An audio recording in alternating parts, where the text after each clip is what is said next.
there, welcome. Hope you are having a great day today. We're going to be talking about 1 Samuel chapter 4, but before we jump in, again, I wanted to let you guys know I'm going to be starting a Bible study online after the first of the year. It will be one night of the week for about 30 minutes. I'll go live.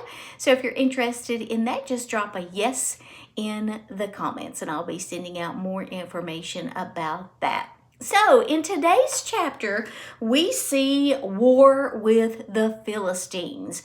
So the Israelites are actually in war with the Philistines, and the first round, the Israelites lose. They actually lost about 4,000 men in that first round. And so they decide that to help them or to give them some luck, they are going to take the Ark of the Covenant with them into their next battle.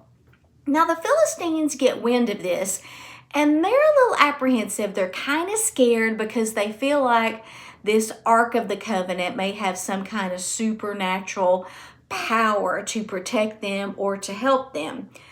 But the Philistines win yet again. This time they kill 30,000 Israeli soldiers. 30,000. And among the 30,000 killed are Eli's two sons. If you remember those evil two sons, we talked about them in the previous chapter. Later in the chapter, we see Eli. He is 98 years old, basically blind, and messengers are going to inform him about his sons. And that starts there in verse 14. It says, let's see here. I was looking at 14 in chapter 3. I need 14 in chapter 4. Okay.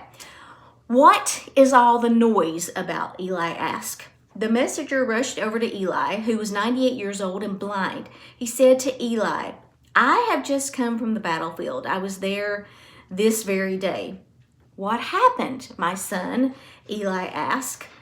Israel has been defeated by the Philistines, the messenger replied. The people have been slaughtered, and your two sons were also killed, and the Ark of God has been captured. When the messenger mentioned what had happened to the Ark of God, Eli fell backward from his seat beside the gate. He broke his neck and died, for he was old and overweight. He had been Israel's judge for 40 years. So we see that is kind of the end of Eli. Kind of a not so good ending there. Well, the story continues. It says Eli's daughter-in-law, the wife of Phinehas, was pregnant, and near her time of delivery, when she heard the Ark of God had been captured and her father-in-law and husband were dead, she went into labor and gave birth. She died in childbirth, but before she passed, the midwives tried to encourage her. Don't be afraid, they said. You have a baby boy. But she didn't answer or pay any attention to them. She named the child Ichabod, which means, where is the glory? For she said, Israel's glory is gone.